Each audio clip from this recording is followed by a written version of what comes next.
Well, listen to that bird song and gaze your eyes on those sweet little purple crocus. I think those and some of these little tete-a-tete daffodils are the first things to bloom in my garden this year.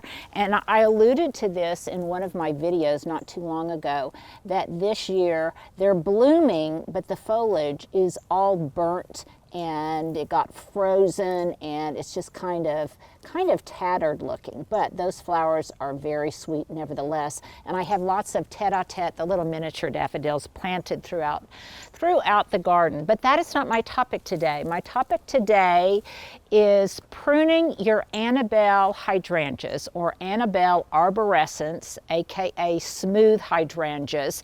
And the important thing about them is that they bloom on new wood. They put out those really gorgeous, almost pure white flowers. For me, typically in June. For some of you, maybe in July, even depending on what your zone is, earlier or later. And that leads me to my question of the day. Do you grow Annabelle hydrangeas? And if you don't, do you grow hydrangeas at all? And if so, what kind? So the beauty of these is because they bloom on new wood, they will reliably bloom every year, whether I prune them or not. Unlike some that I've got in the background here that bloom on old wood and are not reliable at all because the buds often get frozen out either very early in the season or very late in the season. But back to this Annabelle hydrangea. Now these make a wonderful cut flower. In the summertime, you can cut them. They come out a pure white. If you wait till they're a little bit green, then they will stand up and hold up in the vase a little bit better. But right now, you can see how tall they are and kind of lanky, and they've really gotten a little bit too large for this space. And actually, probably when I planted them, I should have given them more room to roam and to bloom and really spread out, but I did not. So maybe I will remove some of the other old wood blooming hydrangeas behind them. But right now I've got a whole mass of them in here, and you can kind of tell which ones are Annabelles because most of them I've left the flower heads on them, and they've got a little bit more white cast to the stems. Now, some people I know, they will prune their hydrangeas in late fall when the wood has gone dormant, and they'll cut them back to about 12 inches, and you can do that. But here, our plants don't go dormant till very, very late, and I don't want them pushing out to new growth again. So I wait until late winter, and I'm considering this to be late winter right now. Now, I could do a couple of things. I could selectively remove some of the branches and leave some other branches that are woodier to provide support, and I might do that. Or I could just cut the whole mass down to about 18 inches. So I think I'm going to start in the foreground, and I'm just going to prune about 18 to 24 inches. So I'm going to prune to about right there, and I've got out my wheelbarrow so that I can toss in the canes. And I'm not real terribly selective about where I'm pruning them. I'll do it slightly above a leaf node. Can you see that, Stuart? That leaf node right there. See, there's two. You can see right there, you can see where there would be a leaf node. So I'm going to cut that out. And Stuart, I'll also try not to poke you in the eye. Aren't I a good friend? Okay, so I'm just going to prune these out. I've got an errant nandina in the front that I'm also going to prune down. And I'm also going to prune any broken branches or anything that might be, some of the branches might be crossing.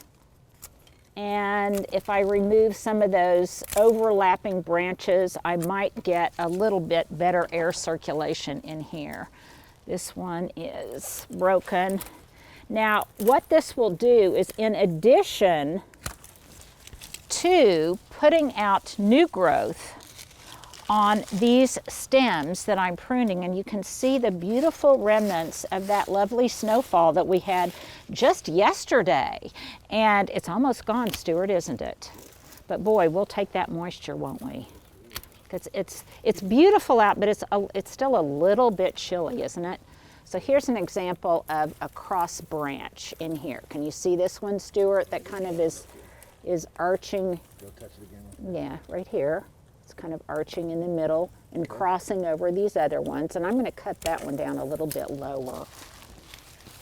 And in addition, I started to say, not only will new growth come out on these canes that I have pruned, and you can see here where it's green on the inside. So these are not dead canes. These are still viable canes. But it will also, you can see that green there, it will also produce new stems that come up in the center completely from the base.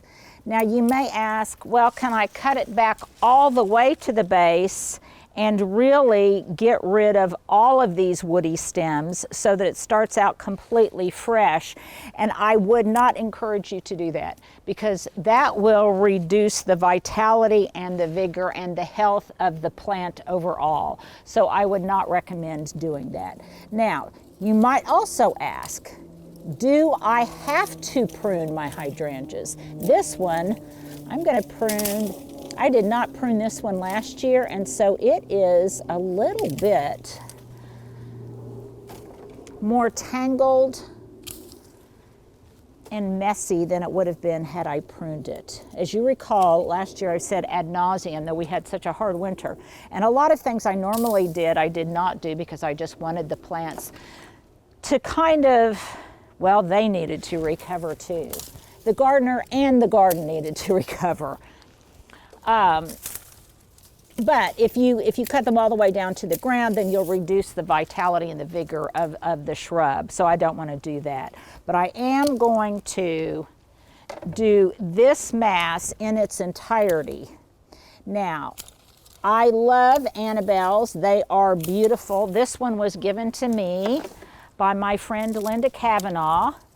That was, if you're in the Oklahoma City area, you will recognize that name. She is a legend, isn't she, here in Oklahoma City, because she was the News Channel 4 anchor for years and years and is a good friend of mine, and she gave me this one. So whenever I cut from it, I think of her. Now, something else I'm going to do once I finish completely pruning this one, you'll notice some of them I'm leaving a little bit longer. Like, see this thick one? I'm leaving that a little bit longer. Why? Because I want some of the thicker canes to support the thinner new growth that's going to be coming up from the base, which has a tendency to get a little bit lanky. And it's nice to have kind of some structural, kind of some infrastructure, if you will, branching infrastructure, so that it will support those canes. I've got an Andina here. That is a little bit too tall. Now, if you say, okay, well, should I cut mine back in the fall, or should I cut mine back when you cut yours back? What I would suggest is maybe consider your zone. So, as I've said many times, I am in a Zone 7 garden. And if you are in a garden that is farther north, then you might want to consider doing it in late fall. But for me, this works out well. Now, once I get all of these pruned, and let me tell you guys, this is a wonderfully cathartic thing to be doing right now, because I've been itching to get out in the garden. And I did check my 10-day forecast, and the 10-day forecast looks nice, Stuart. I don't think we're going to get any, it may not even get down to freezing, I'm not sure, but I know we don't have any ice or any really, really terrible weather coming in, which is a good thing. So I am going to start doing things a little bit more aggressively out in the garden. because that will put us 10 days from now. What's the date today, Stuart? The 10th. So 10 days from now, that'll put us at the 20th, and then we'll have just about 3 more weeks until our average last frost date. So that's kind of how I judge gardening risk. I've got some ivy that has started to come up in here. I'll pull it out. And then you may ask, well, what about all of this leafy mulch, this leafy blanket that's on here? What will I do with it? Well, here's what I'm going to do. I'm going to remove some of it, but not all. And the reason I'm going to do that is because I'm going to give this a little bit of a feed. So I will pull away, which will also reveal broken branches that are down in there from last season. And I can really see what I'm working with. Also, I know in the foreground I have some little daffodils and things that I want to expose. See, like right in there, that little tuft of daffodils. And I want them to be revealed. But the other thing that I'm going to do is once I remove some of this leaf coverage and leaf blanket, I am going to sprinkle, and I'll do this a little bit more in a more exacting way when you guys are gone. See, I've got, and I'm going to sprinkle a little bit of triple, that's hard to say, triple super phosphate under there. And then I will scratch that in, and I'm going to actually do that for this entire bed. And what that does is it encourages, let me see if it says on the bag, if it, yeah, promotes strong roots, larger blooms and fruit. And what it can also do is really give a boost on these hydrangeas that bloom on old wood. If they're questioning whether or not they want to come out, this might tilt them in my favor a little bit, lest they otherwise would succumb to the cold. So I'm going to do that for this entire area. And then once I feed it, I'm going to come back in here and I'm going to put some of this leafy mulch back in place. Not all of it though. Look at all these little daffodils that are under here, Stuart.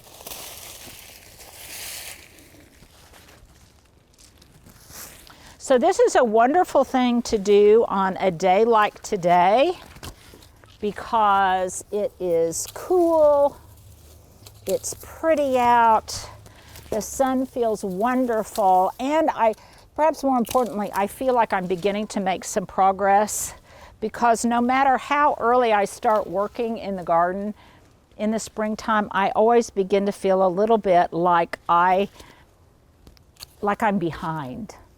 You know what I mean, Stuart? Like I'm behind. Now, something else I'm going to do later today or tomorrow, because I plan on working out in the garden again tomorrow, is I am going to plant some nasturtium seeds. So if you are thinking about planting nasturtium or peas, now might be a good time to think about that. So this is what I've got going here, and I'm going to continue this until I get finished. And then I will have one area that is all nice and neat and tidy. Now, my other ones, I'm going to let them be. And actually, if you wanted to leave all of these Annabelles alone and not prune them at all, you could do that. But as I said, mine are kind of lanky, and I really want to kind of restrain their growth. I want them to be bushier and not quite so cascading and be more appropriate for the size of this space. But you don't necessarily have to prune them if you so choose. The other thing about Annabelle's is they want to have afternoon shade and morning sun. So this is a perfect area for them to be planted because this gets wonderful morning sun and afternoon shade. So for them, it is a good environment. Now, one more thing. I have already pruned these, but over this way, I have a bunch of white wedding hydrangeas. These are Hydrangea paniculata, and these also bloom on new wood. They're a plant from the Southern Living Plant Collection, white wedding. I have grown them in pots. I've grown them in the ground. They're absolutely gorgeous. They too are that very pristine white. And I've already pruned these down, and then once this Deutzia here, which also blooms in white, once this finishes blooming this spring, prune after bloom, I'm going to really cut this back hard by 1/2 to 2/3. That way I'll have a lot more room and a lot more light reaching these white wedding hydrangeas, and also kind of showcasing the oak leaf hydrangeas in the back, which I never prune them. I don't prune them at all. And one of the reasons that I leave the flower heads on these, you guys, is, don't they look beautiful, Stuart? They look silvery, and I love the way they're backlit by the sun. I think they're really, really gorgeous. They've got a lot of texture to them and that silvery paper white, plus the birds love them. And by the way, Stuart, I have seen lots and lots of cardinals, so I am thrilled about that. So there's lots going on. The next Wednesday walkabout, I imagine that I'll have a lot more to show you. If the weather gods are with me, I may start pruning some boxwood tomorrow. So Stuart, have I forgotten anything? Oh yes, there is one thing. There is one thing I wanted to tell you. I want to give a shout out. You guys are so good, and you're so sweet about sending me notes and sending me wonderful messages, and sometimes you send me gifts. So I want to give a big shout out and thank you to Lucy, who sent me a whole box of belts. I just opened them, Lucy. I haven't gone through all of them, but how dear of you. You did not have, none of you have to do this, but it's very, very thoughtful. And then also I got from Anne in Greensboro, North Carolina. Now this is fun, and I'm going to plant this today, I think. This is some of that stationery that contains seeds, and you cover it with 1/8 of an inch of soil. Keep moist until seeds established, best in full to partial sun. So probably what I'm going to do is I'm going to put this in a pot so I can really watch it progress, but you just plant the whole thing in a pot like that and it germinates. I know, isn't that fun? And then I will take that and probably prick out the seeds and maybe put them in another location. But that is a very, very fun thing. And that's just 2 of the many pieces of correspondence that you guys send me. And especially lately, your comments have been so valuable, just so heartfelt and so valuable, and they make me feel so much better about the world right now. So that is my reminder. Don't just make a comment. I hope you do answer my question of the day, but always, always, always read others' comments and comment on theirs, because you will learn a lot more from them than you learn from me. As I've said a million times, this is a true vlog. We do these in one take.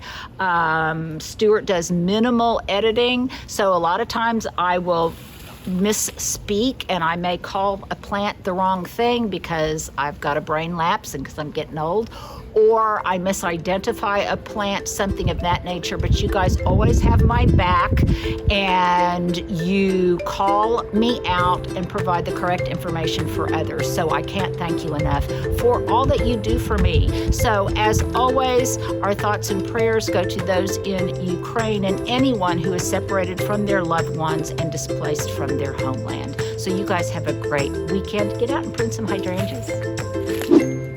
Well, here you go. If you've held on this long, here's my outfit of the day.